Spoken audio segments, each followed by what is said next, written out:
Hey, my name is Ross Richie. I am the CEO and the founder of Boom Studios, and you would know us as the publisher of Once and Future, Something is Killing the Children.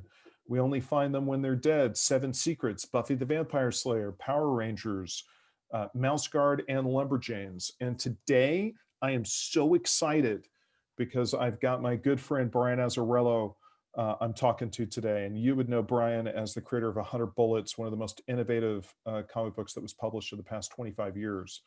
And a writer at DC Comics of 20 years, writing Wonder Woman, Superman, Batman, and of course, writing for Boom, Faithless. So quite a career and a hell of a path to get there. I think Brian is one of the most exciting creators to talk to, because his pathway to break into the business is so unusual. So I really invite you today to listen closely to Brian as I would humbly submit that he went looking for a job and he found a career. And so without any further ado, here is my friend, Brian Azzarello.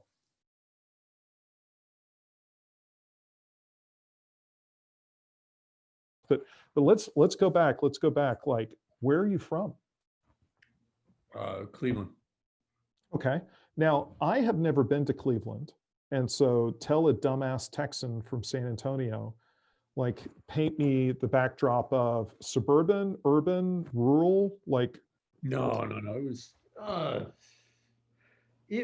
I mean, where I grew up was pretty progressive. Oh, okay. Yeah. It was suburban, but it was like right on the border of the city. Huh. And how did you see that expressed? Was it like a Democratic town, or was it, did you see arts? Yeah. I mean, like the first mayor when I was a kid, he was black. Wow, that's a huge deal. Yeah. Wow. Carl Stokes was his name. Wow. Yeah. Wow. That's amazing. And what did Dad do? What did Mom do? My father was a salesman. My mother was taking care of us until he lost his job, and then she started working too. Gotcha. And what did Dad sell? He was a salesman. He sold a lot of things. he did cars, electronics. He was always a commission guy. Yeah. Gotcha. But it was retail. Gotcha. Oh, okay. All right. Okay. And then when Mom got to work, and what did Mom do? She managed a restaurant. Wow, that's really hard. She did it for years too. Yeah. That is really intense. So then that's a level of chaos and spinning plates that it makes me wonder, were you an only child, or did No, I had well, when she went to work when I was in 5th grade. So that would make me, I don't know, what are you, 10, 11, something like that. Yep. And it was back in the 70s. And when that happened, I kind of had to make sure dinner was done for everybody, because I was the oldest. So, how many siblings are there? 2 brothers and a sister. Okay. So, all right. It was up to me to make sure dinner was finished. Because my father was working. He didn't get home till like 9:30 at night. My mother left about 4:30 in the afternoon. Wow. So that's incredible. So there you are. You're basically the man of the house at that point. You gotta take care of the kids until Dad gets home. That's amazing. Yeah. That's amazing. So tell me, when is the first time that you encounter storytelling and fiction and it making an impression on you? I had an aunt who was really big into, she read all the time, constantly. She read a lot of science fiction. So I was like, she definitely got me into that stuff. She was big into Edgar Rice Burroughs. That was probably like the first stuff that I was reading as a kid. That's so interesting, because Edgar Rice Burroughs is such a conventional sort of like male empowerment fantasy, right? I've tried to read it since, and it's well, your mileage may vary, but the way that I look at that material is I think that it created an underlying structure that was incredibly innovative at the time, but that a lot of people have built upon. And so when you go back and you look at it, it looks a little spare. But to, at the time period, it's like listening to early rock and roll, right? Early rock and roll feels a little conventional, but then if you were there and you were listening to jazz and then rock and roll showed up, it blew your mind. Yeah. Well, I mean, I was like this was like 5th or 6th grade again. And I'm reading like John Carter Mars, Banar Pellucidar, and like all I forget the name of the guy who was on Venus. Gulliver Jones. Gulliver Jones, wasn't it? Okay. Yeah. I haven't read it, but I'm conversant enough in sort of that ERB stuff. In Los Angeles, we have a suburb named after him, which is Tarzana. Right. Which, I read the first Tarzan and it didn't really blow me away. So I didn't really, I like the Mars stuff a lot. Yeah. It's a lot of world building, a lot of interesting stuff. And so that's fascinating. So you're getting fed by an ant, which is what a great ant. This is fun. And she's feeding you science fiction. And what are your early encounters with comics? I would imagine there's an encounter with comics before 5th or 6th grade. Yeah, comics were, my grandfather would buy me comics, just like bring them home. I think, oh man, the first one I actually really remember having that was like important to me was probably Swamp Thing #1. Oh, wow. What an incredible experience to see that book. Like that, I just think about that Bernie cover and I just think about that framework. My God, that would have been a brick through the skull at that age. No, it's pretty cool. I mean, and it was one of those things where like they were bought because we were driving from Cleveland to my mother's parents in Boston. So it's like my father bought a stack of comic books and threw them in the back seat where we all were. And I read that thing over and over and over again. Yeah, it seizes your imagination. I mean, I think, like I grew up in Texas, and so the drive in Texas it's a long distance everywhere. Yeah. It's very common for a Texan to drive 4 hours for just a 3-day weekend. And so, my parents would buy comic books to shut you up and, throw them in the back seat. And then, and you read it over and over and over and over again. And I totally know what you're talking about of like that, it's as a mode of transportation associated with transportation, there were no Nintendo Switches, No. And then no TVs in cars either back then. Right. Exactly. So that's cool. Okay. So now you get into, so are you in junior high, or are you in high school when you're sort of like, I was still in grade school when this is all going on. And what effect is it having on you? Are you thinking? I'm looking for other comics. I remember like but I didn't like superheroes at all. So that's interesting because you're gravitating to John Carter, which is very heroic and sort of has some of those trappings. I would argue because of the anti-gravity stuff he's got on Mars, I would go so far as to say he might even be the first superhero, because he actually has a superhuman power, due to Mars, but he still can jump far, and but you're unhooking from that, and you're reading some comics. But I remember of that era, the DC stuff is super clean, and I could remember was not very appealing, because to a certain degree it was so pristine. It kind of, when I was a kid, it looked like kids' books, kind of like stuff that you're older than. I felt like it was the thing for your, kid brother. And the Marvel stuff of that era, well, it's pretty crazy and interesting. But you got the Ghost Rider and all sort of nutty experimentation that's happening at Marvel. Yeah, and I think that the Marvel characters were more relatable, I guess. but the like Ghost Rider to me, he's like Hawkman, you know? That's a great analogy. No, Yeah. he looks cool, but it's not very, it's kind of dull. Right. Well, there's less characterization under the surface. Yeah. Like once you start to try to tell a story with him, what does he feel? What does he think? There's not a lot past 1 or 2 notes. No, he's got a flaming skull for a head. Awesome. Like what a visual hook. Just like Hawkman. Hawkman's got a great visual hook, but what else is there? Yeah. Yeah, absolutely. So, okay. So I gravitated more towards the Marvel monster books. I really like those. what were you thinking of when you're naming those?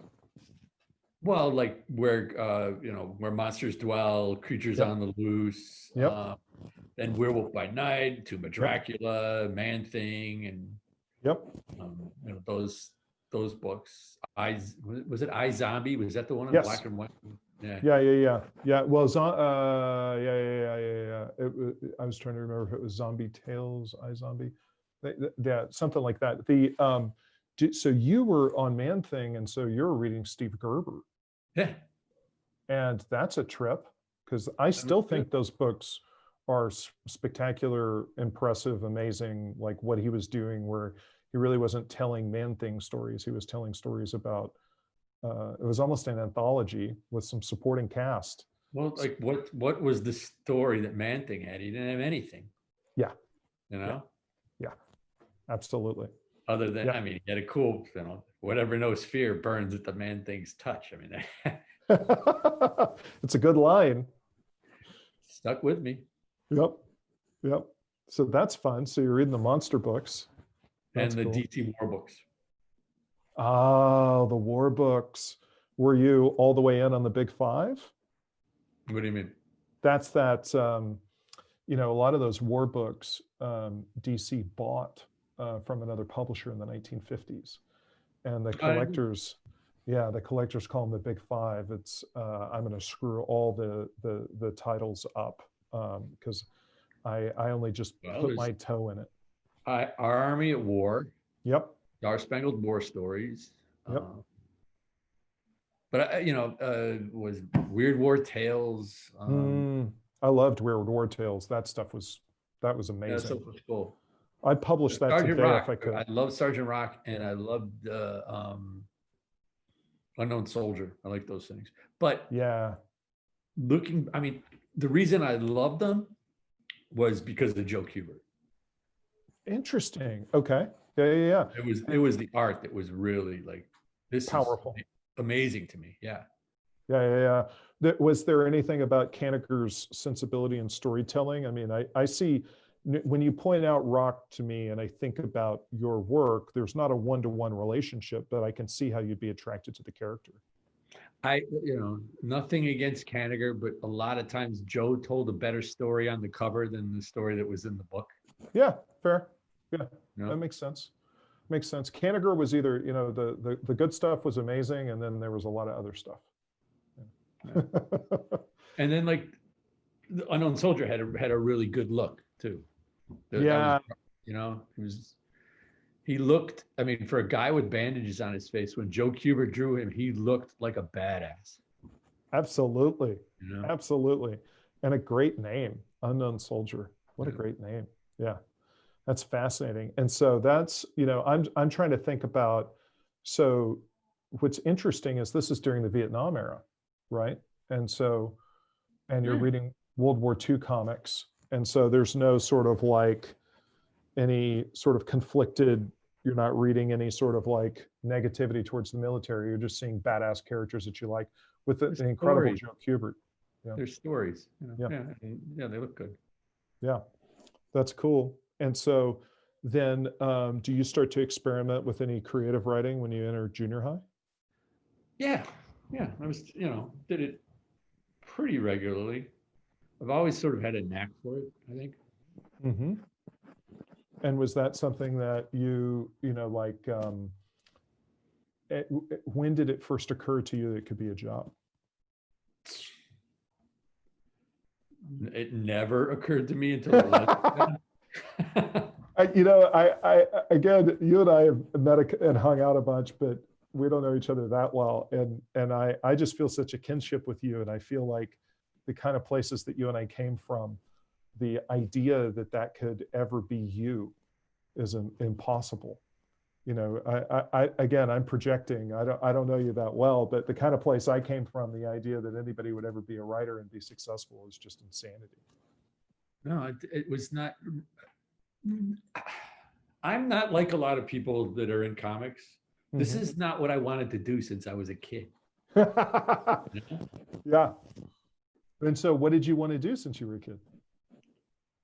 Yeah, I went to art school, but that's just kind of because you got to go to school. I don't know. I didn't have a lot of ambition, let's say. Okay. But you're going to art school, and the thing is that means that you're drawing and you're painting. Yeah. No, I have a BFA, and I have a Bachelor of Fine Arts. So. Respect. I entered my freshman year as a painting and drawing major, and I ended up with a film degree. But I was painting and printmaking. Yeah, that printmaking that's painting is its own thing, but printmaking is not really appreciated the way it should be. It's extremely difficult. Yeah, that's amazing. And so I'm going to say, so you're a suburban kid on the edge of the city. You're seeing some creativity in the stories that you're, reading rather in novel and comic books, but you're interested in art. You're drawing. You're the guy in high school that was drawing, taking art classes. Yeah. And so as you're going in and you're getting your degree, as you're thinking about the other side coming out into the workforce, how are you sort of processing and thinking about?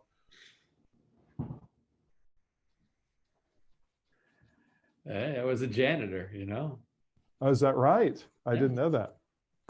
Wow. And so you come out the other side and you're like, hey, I need to pay some bills. I need to get a job. And are you doing your art at night? Yeah. You graduate with a fine arts degree, what do you do? It's like, well, I'm a painter. Yeah, here's a brush. There's a wall. Get to work. Here's a roll. Yeah. Paint the wall, buddy. Paint the wall. Yeah, absolutely. So that's okay. So that is, I love the art school reality, man, because that was something that was always staring me down the barrel of that career path, was trying to conceptualize how you progress, from a guy that was a painting major originally, like where does that go? What do you do? So, okay. So you come out and For me, it landed here. Well, I think that I've worked out damn well, my friend. It worked out really well. So now you've got you've gone through, you've got your art degree, and you're working as a janitor. And janitor, I did demolition. What else did I do? Demolition was a good job. Oh yeah, break that down. How was it a good job? How is demolition a good job? Yeah. You go and you break things. Did it pay better? No. But it was like, it was good. I mean, you walk in and it's like to like a warehouse or a building that they're, going to repurpose. And it's just like, get rid of everything. And a lot of times, most of the time they would it would be like, don't disconnect the toilets, just bust them. I mean, by disconnect them, like don't save them. No, just bust them and throw them in the dumpster. Wow. So it was just unbridled. It was something that you could just let it all loose. Just like take everything apart. And then like when you're done is when the building is completely empty and then you leave. Wow. That's incredible. So there was probably a lot of asbestos in my life back then. Definitely. Yeah. That's for sure. Yeah. And so are you still in Cleveland when you're doing this? Yeah. And what else? So we got janitor, we got demolition. Anything else? I was restoring antique furniture too. Ooh, that's really cool. I always thought, I think like I feel like there would be an appreciation for that regionally, right? I mean, was that something where you were able to? And I mean, what I was doing was regionally, no, I was like mostly doing 17th and 18th century French stuff. Oh, wow. Wow. That's incredible. So indulge me for a second. Where are you finding this stuff? My cousin got me a job. He was doing it, and he they got he was working at a place where they imported antiques and sold them. It was really, really high end, and he needed help. They were getting a big shipment, and he's like, "You need." I wasn't working at the time, and he's like, "You want to come in here, help us unload these trucks?" So it took a couple of days. There was that much stuff, and wow. And it was like, okay, now unpack them, now hang around. And then I just started picking things up and watching these guys and that kind of stuff. Wow. And so you're absorbing it. You're like you're kind of, well, you're an art school kid, so you're feeling it. Right? No, it was good. I mean, and then doing it, I mean, when I moved to Chicago, that's what I was doing originally here. I didn't know that. Like, yeah, my first job when I came here, I found a place. And so why did you move to Chicago? Why did I move to Chicago? Because it was time to leave Cleveland. Yeah, that's a good answer.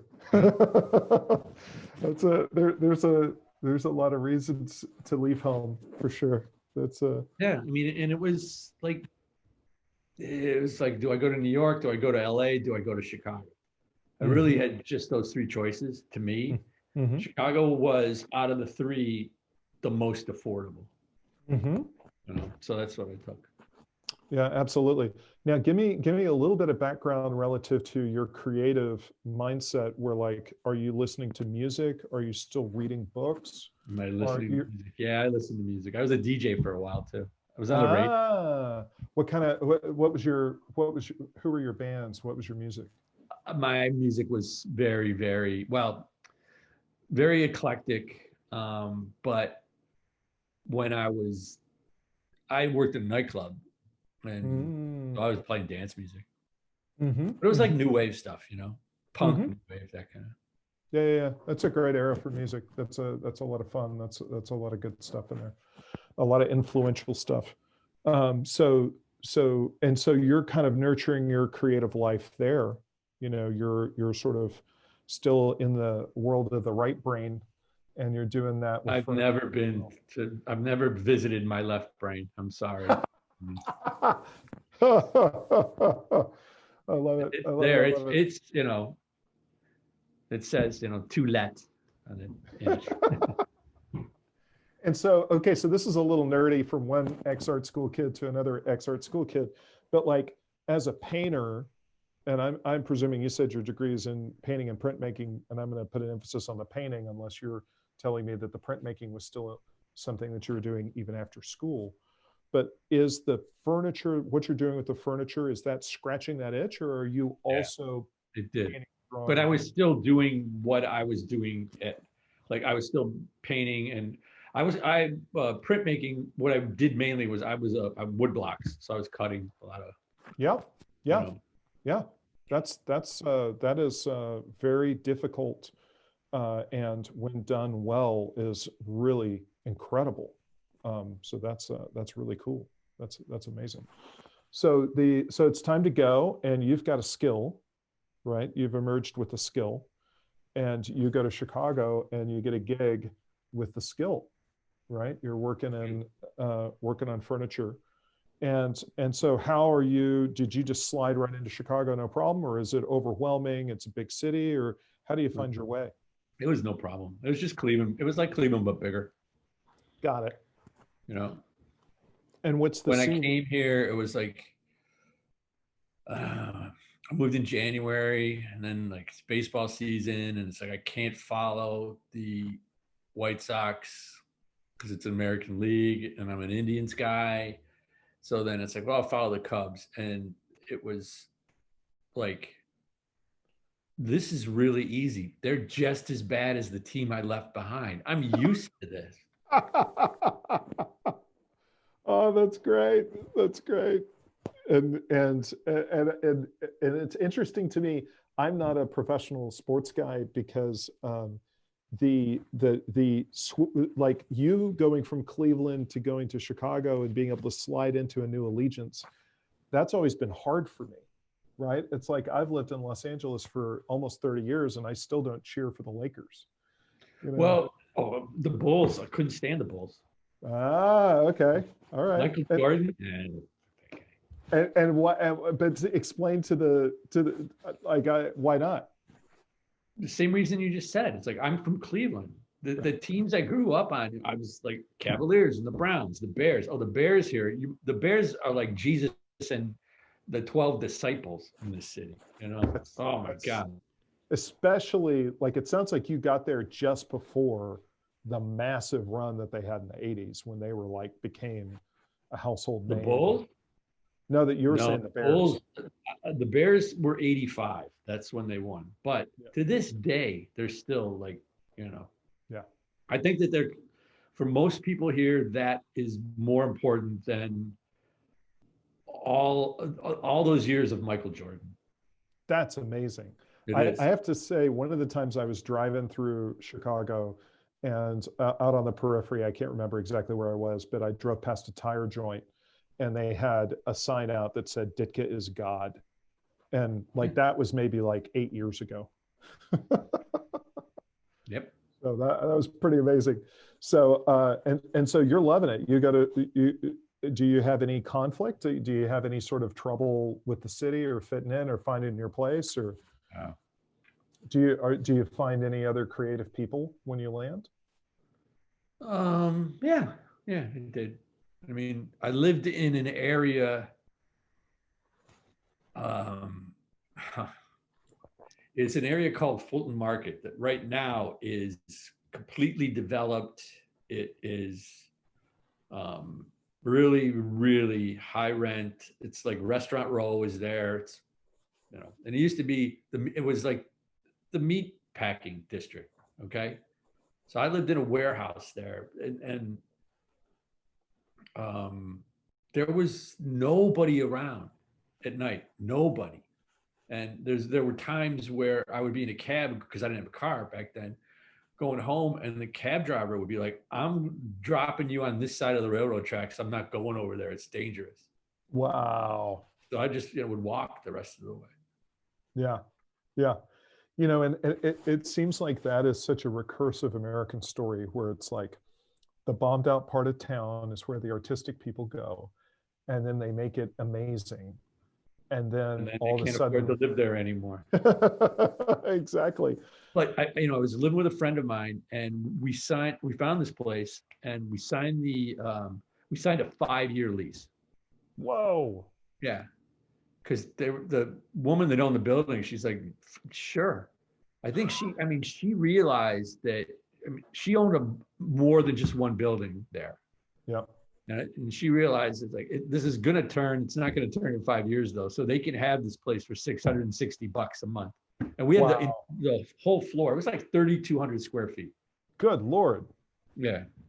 That's bigger than my house. Yes. Oh yeah. It was huge. it really was the whole floor of a warehouse. And when after the 5 years, she was ready to make some money and we couldn't afford what she goes, okay, well now it's going to cost this. And it's like, oh well. And she was happy to see you guys so she could mark it up. That's well, I mean, she was like cool the whole, when we were there, she was always like, if you do any improvements, just give me the receipt and I'll take it off the rent. Oh, wow. That is unusual. That's she's like, we bought a refrigerator and she's like, just take it off the rent. She was like really, really easygoing about it. Wow. Wow. That's amazing.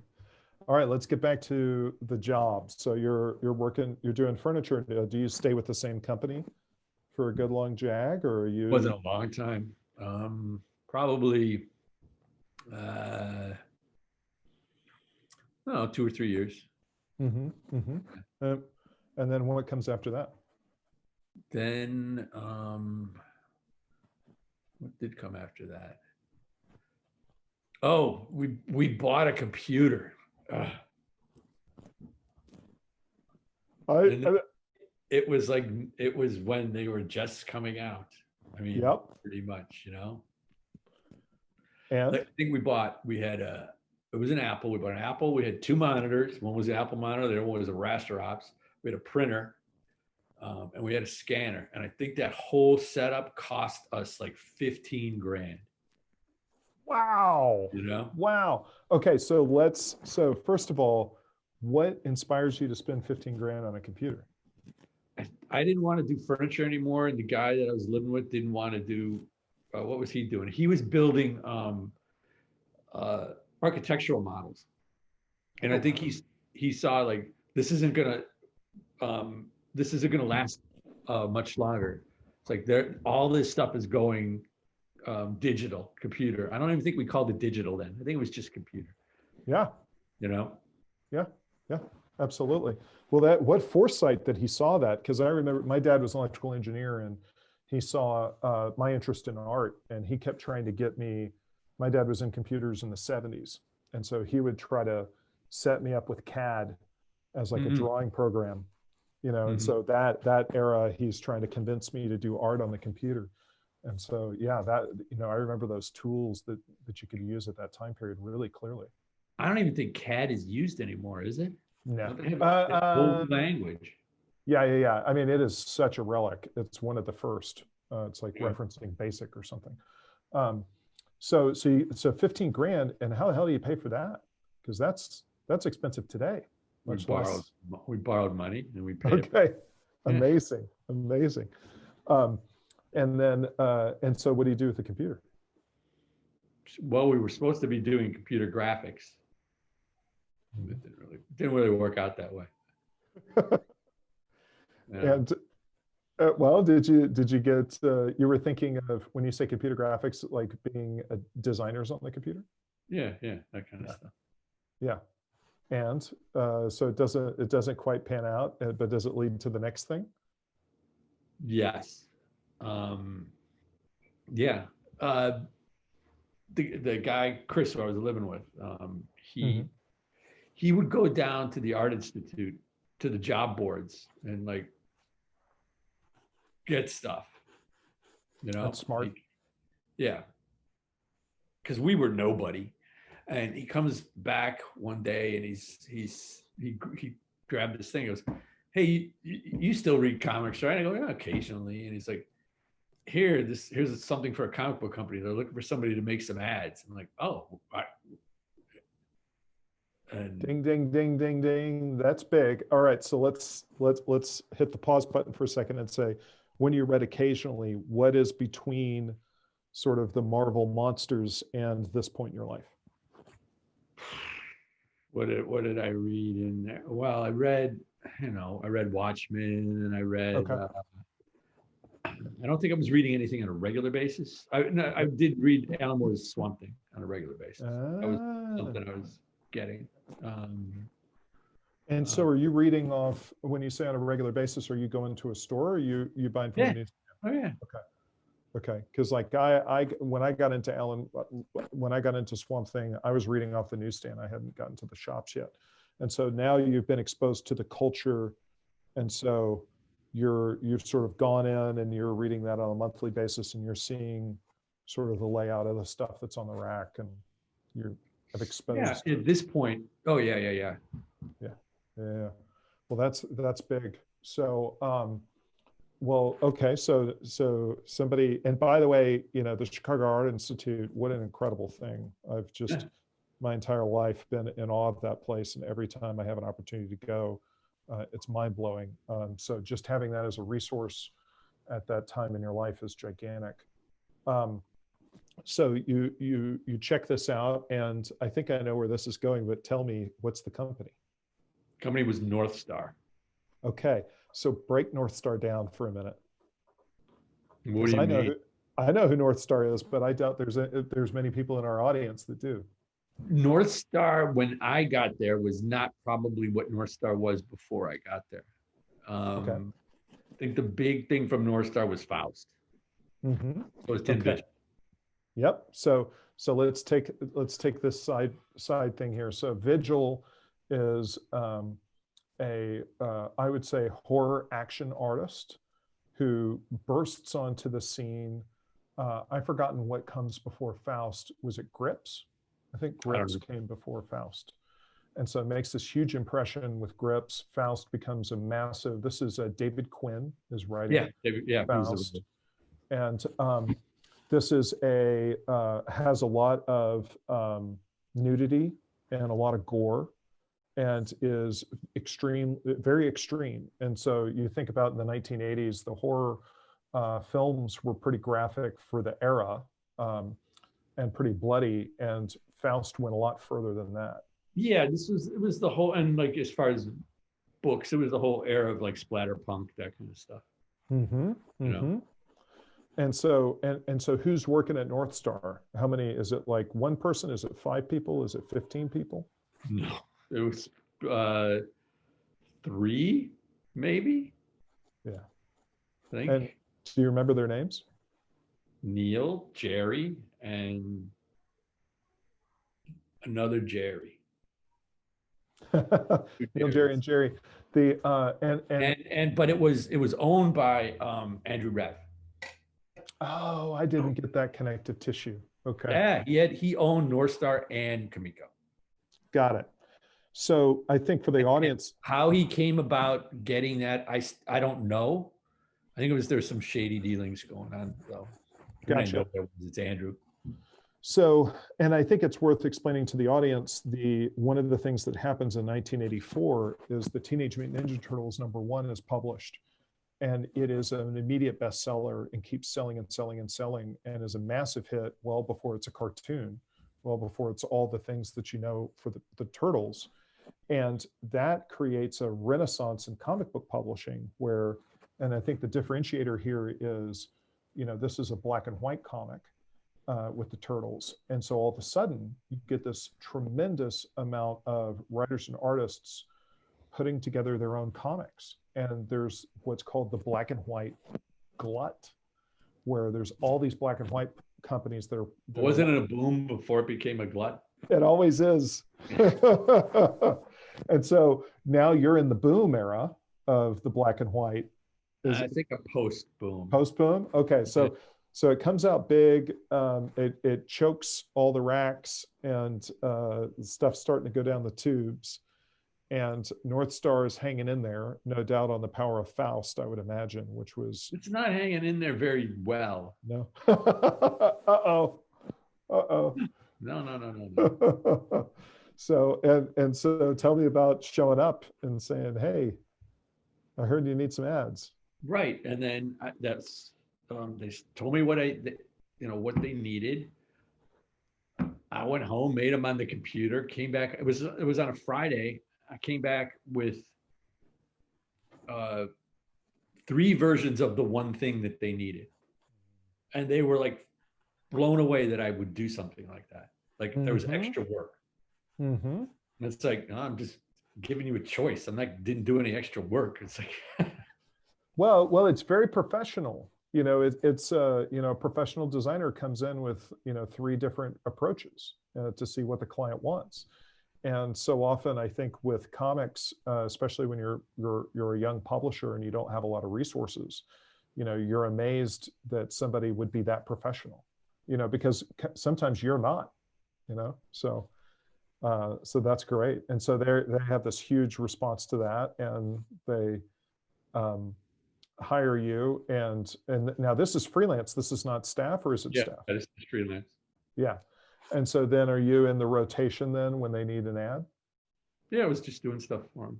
It was just sort of like, house ads, that kind of shit. Stuff for Diamond too, for the catalogs.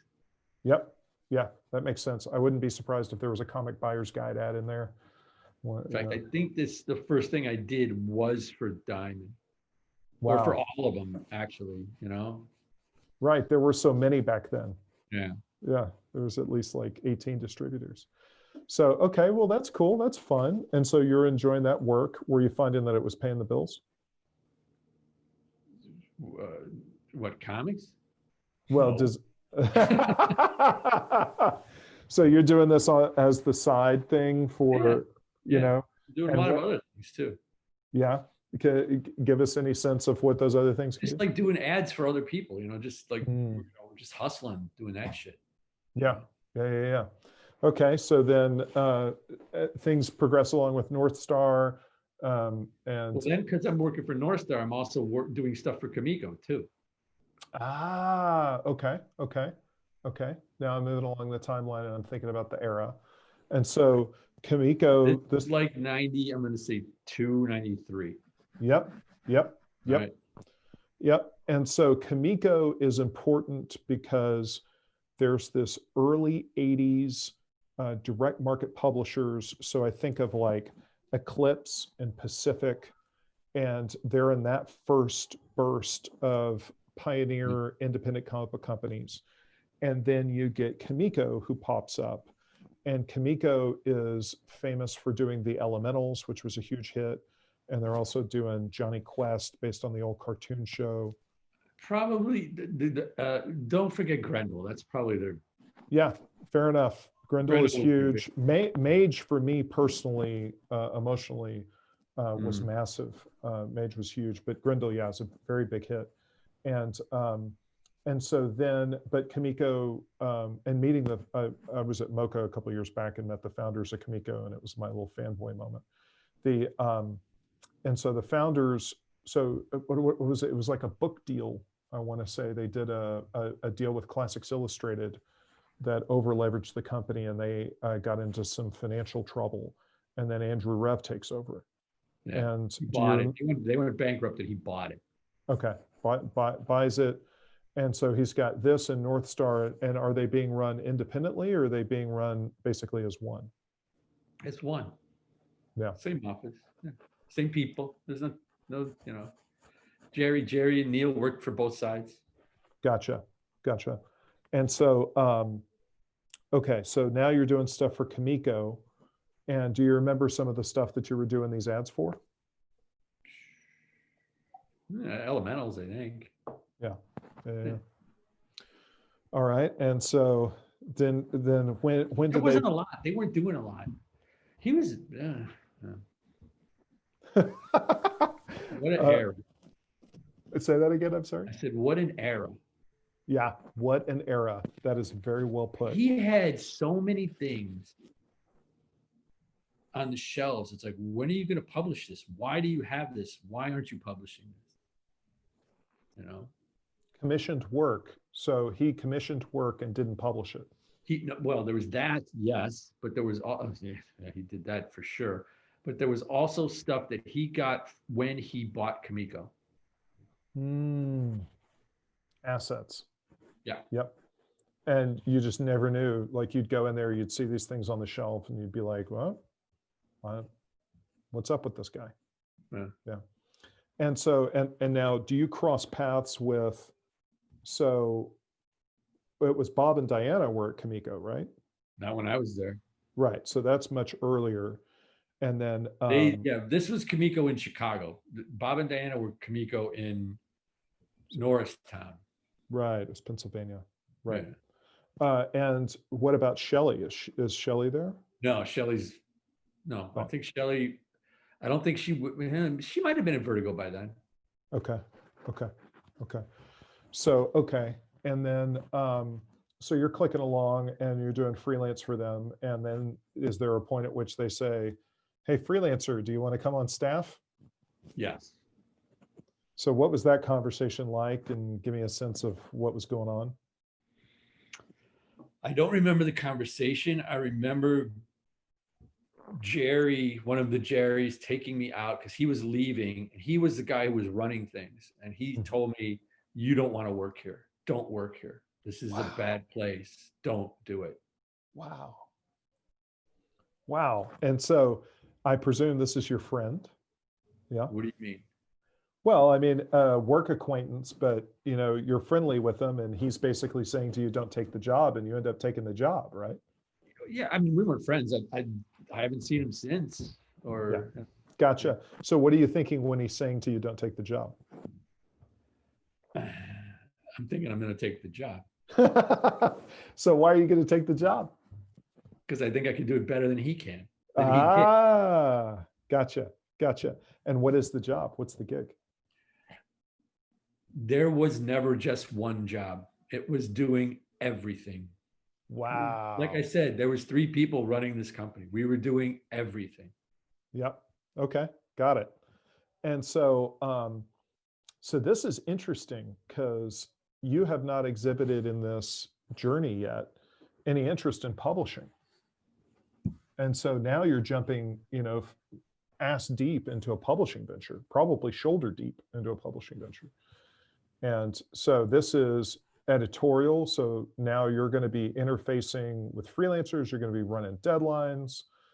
And so, and what is your sort of feeling with that of like, is it just an entrepreneurial sense of like, I'll just figure it out?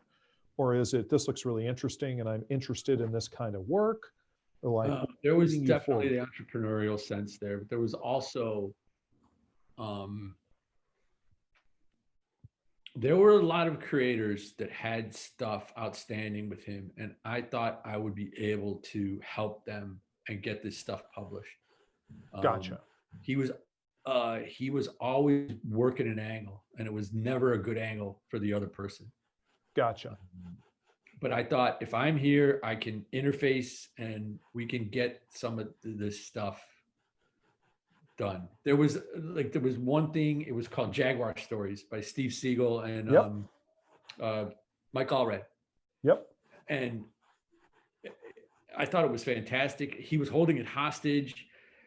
He wasn't willing to give it back. He really wasn't willing to give anything back. And you tried to talk to him about I thought I could be a good influence. Gotcha. Fucking naive. I was fucking. So so how long are you at the company?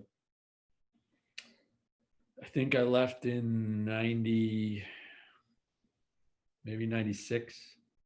Okay. And I just left too. Yeah. Well, I want to get to that, but let's do the in between. So you're coming in at 94? So no, 90, let's say 93.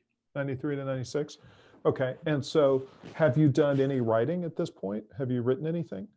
Oh my God. He gave me they were going to publish this thing and they didn't have a story to it. And it's like, it was all drawn and he had gotten in a, I always say Andrew Rev had gotten in a fight with the guy who created it.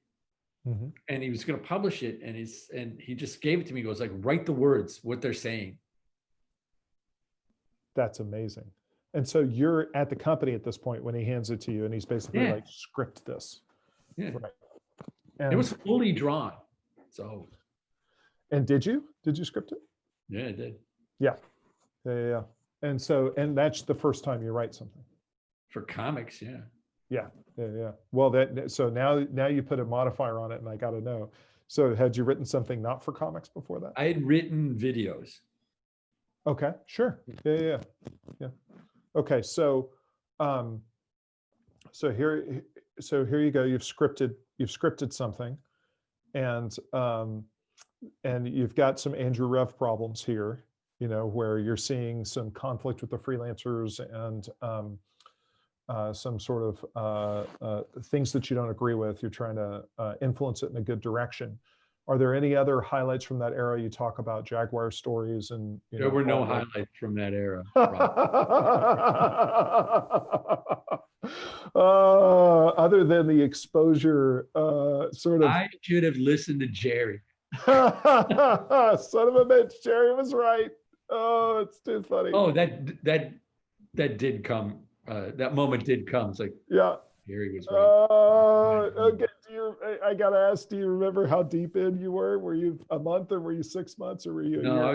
I was deep. And it was like, and I was deep enough where I couldn't extricate myself. It was like, all right, I'm in this too. So I need to, because I'd made promises to people and, and that was another thing. He would say yes. And then he would go back on his word. And which always put me in a really bad spot with people. So I'm doing a lot of apologizing and it was just not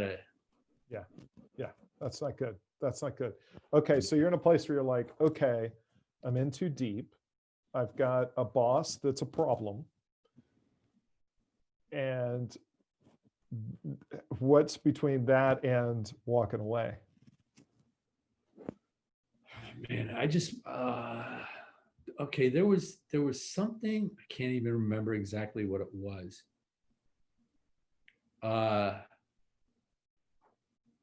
We'd gotten a writer who did something, and he did a really good job, and I'm getting the feeling they're gonna cheat him.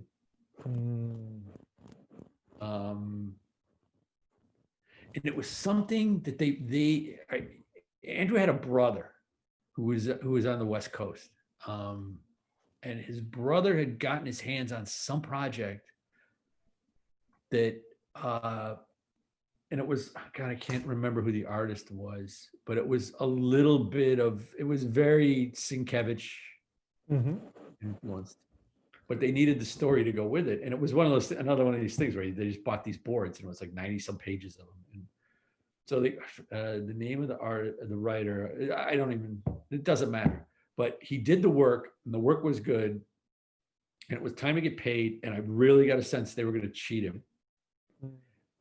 So I told Andrew, your brother said, this is good, it's fine.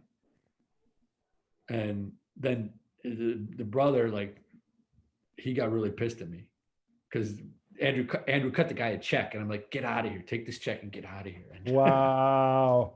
Wow. You're like almost like sneaking cash out of the cash register to pay this freelancer. Yeah. I wish I could have done that more. Yeah, absolutely. Yeah, makes sense. And so then he just like, he gets on the phone with me because he's in California. He's like, what made you do that? What made you do that? I'm like, because I didn't think you were going to pay him. And he goes like, that's not even your decision whether I pay him or not. I'm like, yeah, I know. And then it was like that. I remember, like, I'm sitting there listening to him, and he's just really, really laying into me. And I'm like, I don't need this shit, man. I don't need to feel this way. Yeah. And that breaks you. That was it. Yeah. And then I just like wrote Andrew a resignation letter and left it on the desk and didn't come back. Yeah. So, I'm gonna stuff swirling around in my mind thinking about this, and I'm gonna sort of rewind a little bit. So I'm connecting Marvel Monsters to Alan Moore's Swamp Thing, and then I'm connecting that through art school and being a painter, and sort of buying the computer and designing ads. And this era is so exciting. You know, you can see where things are going to go as far as the computer taking over so much of what we now know the world to be. And here's that early 90s comic book publishing time period was really entrepreneurial. There were a bunch of entrepreneurs that were bootstrapping it, that were in over their heads. And clearly this is a story of one of them, right?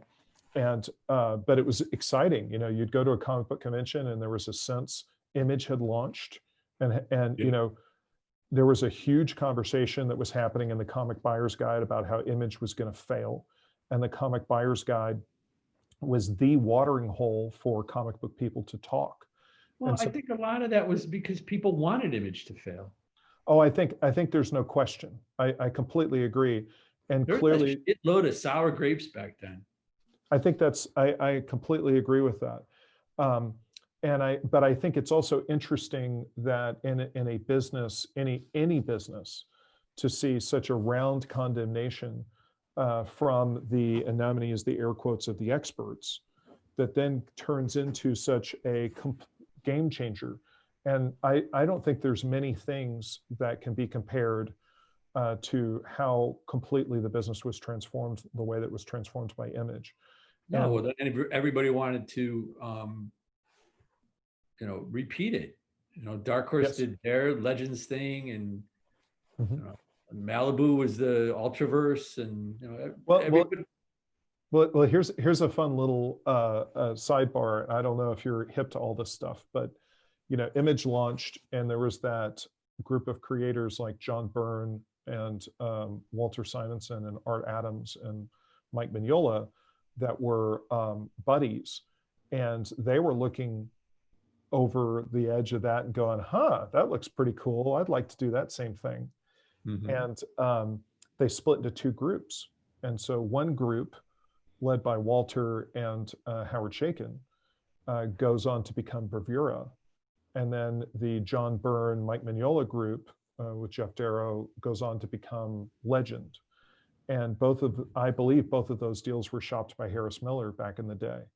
And so they were kind of shopping around trying to find a welcome home to kind of launch these secondary Image follow-up efforts. And of course, Malibu's growing like a weed. And so they embraced Bravura because the Ultraverse is launched because they did the deal for Image the first year. And so they publish Image the first year, and it's very clear that Image is going to go do it themselves. And so they had gone from being a black and white publisher that had grown up after the Turtles to now they had these huge Image books, and what were they going to do to replace it? And the best thing to do to replace it is to have a bunch of books that nobody can take away. And so the Ultraverse is company owned so that the creators can't walk out the door with them. And then they followed up with Bravura because they love the creators and they love the movement. And so you have all these huge, giant things going on where sort of the landscape is transforming and there's this excitement. And certainly you have the speculators are coming in and spending a lot of money, and there's comic shops are making all this cash. I remember here in LA, there were comic shops popping up all over the place. The minute that you had a sports card collector, sort of taking their sports card money and opening up a comic shop. And so you go through that. Now the bust is coming in 1996 where all this gets oversaturated and you have the distribution collapse and everything, sort of collapses. But where you leave Kamiko where relative to the collapse? I think it was right on the edge. Wow, you had good timing. it was. What do you mean? Well, it's all said through a grim recollection of the events. But it sounds like you were either going to go on your own, or I doubt Kamiko really managed to get through the bust because I don't think they did. I think after they were gone maybe 2 years, maybe less. Gotcha. After I left. Okay, thank you. Thank you for watching so far. We're going to have the second segment is coming next. Really excited about where the conversation goes and what a fascinating path that Brian pursues coming out of the Midwest and finding success and on his pathway to find a job, ends up finding a career. So lots of good stuff. And why don't you rejoin us in the second part? Thanks.